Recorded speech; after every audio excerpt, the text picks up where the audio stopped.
Episode number 244, Tommy Maroon Sports Show, right here on WCTV. Always a blast, isn't it, folks? Well, we're going to talk Cleveland Guardians because, well, the first part of the season's done. I would say first half, but then I remember we have seen the Guardians play 95 games so far. My goodness, 58 plus 37 is indeed 95. That's a lot of games. And even though they've been a little ice cold lately, they are still in good shape up top the American League. So if I were you, I'd stop whining about how bad the Guardians have been lately. I don't care if they've lost 4 out of their last 10. I don't care if the Twins have caught 2 games in the last 10 games against the good old Guardians, because they are still doing a dandy. And I am not complaining whatsoever. They are half a game. Repeat, half a game better than the Baltimore Orioles. And way far ahead the Seattle Mariners, who are starting to slip and slide a little bit. They're wanting Houston and Texas catch up to them. Rangers have been a little hot lately. But anyways, the Guardians are doing good. 4.5 ahead of the Twins, 7 against the Royals, 12 against the Tigers, and 32.5 against the White Sox. Oh my goodness. Anyways, enough of me talking about that. We got to talk about the weekend series against the Tampa Bay Rays. My goodness. Did it go that well? No. Let's look and see how it was, because why not? Well, the first game they lost 2-0. Stephen Kwan did pick up a hit. Daniel Schneeman had 2 hits, so there was that. Carlos Carrasco, who famously carried a no-hitter to the last out at Tropicana Field 9 years ago. Well, this year, he did not even come close to a no-hitter. Gave up 6 hits through 5 on 82 pitches.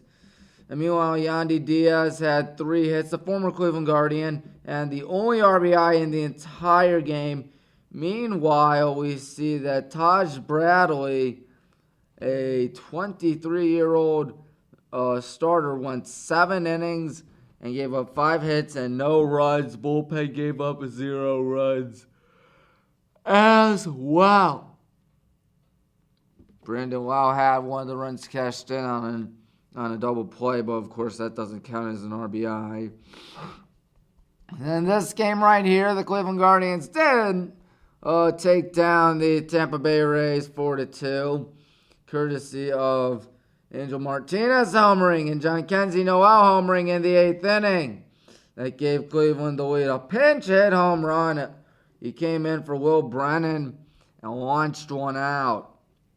And did I mention that Andres Jimenez also had an RBI and had 2 hits in the game? Gavin Williams is starting to mature out there. 5 innings and 3 hits, 2 runs. Only 2 strikeouts, however. And meanwhile, you see that right there, the game right there. You saw the starter for them. It was Zach Littell. He got no decision. And looking at what else happened in the game, that was a momentum shifter. Of course, John Kenzie Noel homered. Did Emmanuel Clase pick up the save? You know he did. 29 on the season now for Mr. Clase. He also got the save last night in the All-Star game, so there was that. It was pretty incredible to watch. He's very good. Very, very good. I apologize, folks. I also apologize to tell you that the Guardians lost to the Rays 2-0 during their last game. And we saw Brandon Lau hit a home run and Jose Siri hit a home run in reverse order. So Siri homered in the 3rd, followed by Brandon Lau. Only 5 hits for Tampa, 4 for the Guardians, 2 errors for Tampa. Angel Martinez is really starting to look pretty good out there. He gave up 2 runs. He had 2 hits, excuse me. He had 2 hits. He's a center fielder. That wouldn't make any sense. Ben Lively went 76 pitches and 5.1 innings. I feel like he could have done more, but oh well. I guess that's just how it is in the modern world of baseball. Who do the Guardians have today? Nobody. And then who they have tomorrow? You guessed it, nobody. And then Friday, it's against the San Diego Padres, who are trying to hang in the playoff spot. The Mets are the third wild card team. My goodness. Diamondbacks, who won the National League last year, 1 game out. So are the Padres. The Pirates are 1.5 games out. They are really sizzling. They got the biggest pitching rookie sensation since the Bird, in my opinion, if not Fernando. But you get the gist. Absolutely insane to think that the National League is still free-for-all for that third and heck, even 5th wild card spot. Nationals are 6 out, and they're the 3rd worst team. Meanwhile, the American League looks like it's pretty obvious who's going to be in, even though Kansas City, Houston, don't sleep on Tampa either. And you can basically count the A's and White Sox out. When do the Guardians play the White Sox next? Let's see here. They even play them at all. Oh, September 9th, and then 10th and 11th at their place. So that's going to be fun to feast on the White Sox those days. Hopefully they'll be in first place. But we'll see the Guardians in first place, not the White Sox. But anyways, enough of that. High school football time. It's only 37 days away. Yes, sir. Part 3 this week. I repeat, this week. We're looking at the Southwest Conference and Western Reserve Conference. Southwest Conference, Avon Eagles are probably going to win it, unfortunately, because they are that dominant and that invincible. Mike Elder has really become one of the best coaches in the history of high school football in Northeast Ohio. 10-0, 7-0. North Ridgeville and Olmsted Falls will tie for second with an 8-2, 5-2 record each. And then the Avon Lake Shoremen, I only have them going 6-4, but still, they're a pretty good team. Midview Middies, 5-5, 3-4. And the Bremen Park Titans will also be 3-4, but they'll have a 4-6 record. Amherst Steel Comets, 3-7, 1-6. And the Elyria Pioneers, 2-8, 0-7. Both their wins, of course, coming not in the, SWC. A lot of those schools, of course, in Western Cuyahoga and Lorain County, which is where WBWC shoots out towards its signal, which is pretty cool. And then you have the Western Reserve Conference, which is the eastern, or really the middle part of Northeast Ohio, I guess you might say. The Riverside Beavers will be like the Avon Eagles and go undefeated in the regular season, 10-0, 5-0. Kenston Bombers will be behind them, 8-2, 4-1. And behind them is the Chardon Hilltoppers, 7-2, 3-2. And then in 4th place, we'll see the Mayfield Wildcats, 4-6, 2-3. Then they'll be followed by the Eastlake North Rangers, 4-6, 1-4. And the Willoughby South Rebels will finish in dead last, unfortunately. 2-6, 0-5. Got to pull up my predictions because unlike in years past where I would handwrite who I thought was going to win, unlike that, my friends, this time I am writing or typing them down on my Google Sheets account. I'm not going to tell you what my email account is because, well, I want you to know. Anyways, big Southwest Conference games. You have North Ridgeville playing Olmsted Falls Week 4. Who do I have winning that game? You might be wondering. I got the Olmsted Falls Bulldogs.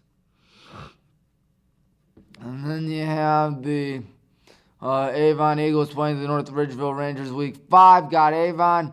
Olmsted Falls against Avon the following week. That'll be again the Eagles. Olmsted Falls will go on the road to play, let's see here, Avon Lake week 8. And who do I have for that? I have the Shoremen winning. And then the North Ridgeville Rangers against Avon Lake. North Ridgeville will win that. And then, of course, week 10, the bitter rivalry between Avon and Avon Lake. That's going to be fun. I think the Eagles are going to win. I need to check. How far is it from Avon to Avon Lake? Let me check. Avon High School is 34 miles from here. How far is it from here? Wadsworth. It's an hour. Oh, you gods. I didn't realize that. But anyways, I'm not focused on that. I'm focused on what is from Avon Lake to Avon High School. It's probably very close. 16 minutes. My goodness. That is not that far, folks. Not far at all. But anyways, losing my train of thought. Big Western Reserve Conference games, including Kenston-Chardon Week 8, where I think that, let's see here, Kenston will win. Riverside-Kenston Week 8, going with Riverside. And Riverside-Chardon Week 10, going with the Beavers once again. And then you have big non-conference SWC games, which includes St. Ignatius hosting the Avon Eagles Week 1. Gotta go with the Avon Eagles.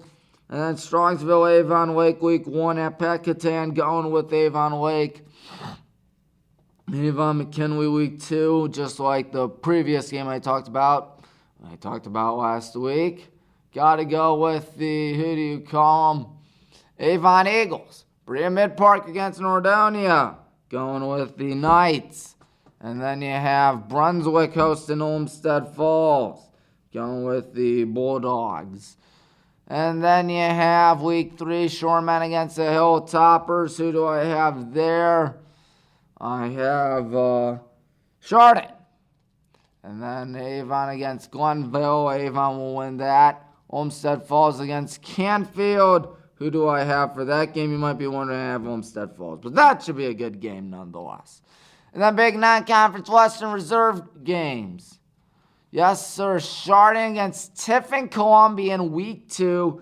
That was a great game last year. I believe Tiffin Columbian won it in a high-scoring spit-swabbing showdown. Let me check Joe Idle's website to see. Joe Idle, he's a good man. But yeah, Chardon. They lost 50-49. Knew it was something like that.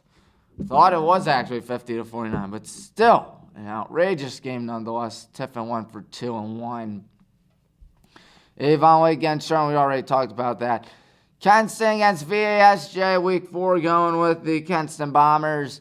And then you have Riverside against Austintown Fitch, going with Riverside. And then Lake Catholic going to play host to Kenston. That was a great game last year, if I'm not mistaken, going with the Cougars to win that. Let me check again. I believe they're Division 4. Lake Catholic, they won 8-2 last year. Did they beat Kenston last year? Yeah, they took it to Kenston. My goodness, their only regular season loss last year. 49-14 trouncing. Well, folks, that's all for sports, but hang on, everybody. We still got some stuff to talk about. Did you know that there's the Our Lady of Cedars Food Festival coming up in not that long from now? Let me look it up, days until August 2nd. Let me pull it up. There are some people that my dad probably knows. 16 days till you get to see those folks at work. 16 days. The biggest and best food festival in Northeast Ohio is almost here for 2 days, August 2nd and 3rd, from 11 a.m. to 9 p.m. Enjoy everything, the food, the culture, everything Our Lady of Cedars has to offer at 507 South Cleveland Massillon Road in Fairlawn. I repeat, 507 South Cleveland Massillon Road in Fairlawn. That's enemy territory. That's where the Copley Indians are around. But anyways, enough of that. So many food options. Would say the food, but I feel like I'm going to butcher the names because it's all Mediterranean Lebanese food, and I'm not good at pronouncing those names. But anyways, there's also a grill. Yes, it will be, you enter the hall, You got the a la carte, which is the, what do you call it? The main food. And then you got the drinks right here. This is facing me. I might as well do it around. But anyways, you got, you enter here, a la carte. It's 2 lines, if I'm not mistaken. The drinks will be right there. Don't worry, they're good drinks, like Sprite and Coke and all that stuff and water. It's all right there. There will be the silent auction and raffle right here on the right side. Or actually, when you enter, it'll be right there because the drink's right there. The raffle will be right there to the right. There will be many tables scattered about for you to sit. And so you enter here, you turn left, you get to see more stuff, the desserts. And outside, children's stuff. Yes, children's stuff like fun games, toy cars, all that fun stuff. And then on the, if you turn right here, you got the grill, and you got a lot of fun stuff as well. So that is just a rundown of what it looks like. It rakes in a lot of cash, and it rakes in a lot of fun, and it rakes in a lot of excitement. Well, folks, I hope you were able to bear with me. Next week, I'm going to bring a diagram, as long as if I can remember. As long as if I can remember. How far is it from here to ROA Cedars? Let me check. 507 South Cleveland, Massillon Road, or ROA Cedars, which is an easier way to put it. Let me check right here. ROA, whoopsie doodles. I mean, it's showing it. There we go, 8.1 miles from here. Only 18 minutes from here. That is not too shabby. 18 minutes, you gotta hop on 21 and just turn right off the highway, I believe. Yes, on Copley Road. And then turn left. And then you'll be on South Cleveland, Massillon Road, and you cannot miss it. It's past the roundabout. It's pretty easy to catch. Easy to catch. There are a bunch of other churches and developments right there as well, but still, hopefully you will be there. I will be there. You got to be there. Well, folks, that's it. That's all we have left for the Tommy Maroon Sports Show on WCTV. Next week, we'll talk more Cleveland Guardians and more high school football, and I will hopefully bring my diagram to the Harley Cedars Food Festival so I can remember stuff. Anyways, that's it. I'm Tommy Maroon. Thank you for watching. Goodbye, everybody.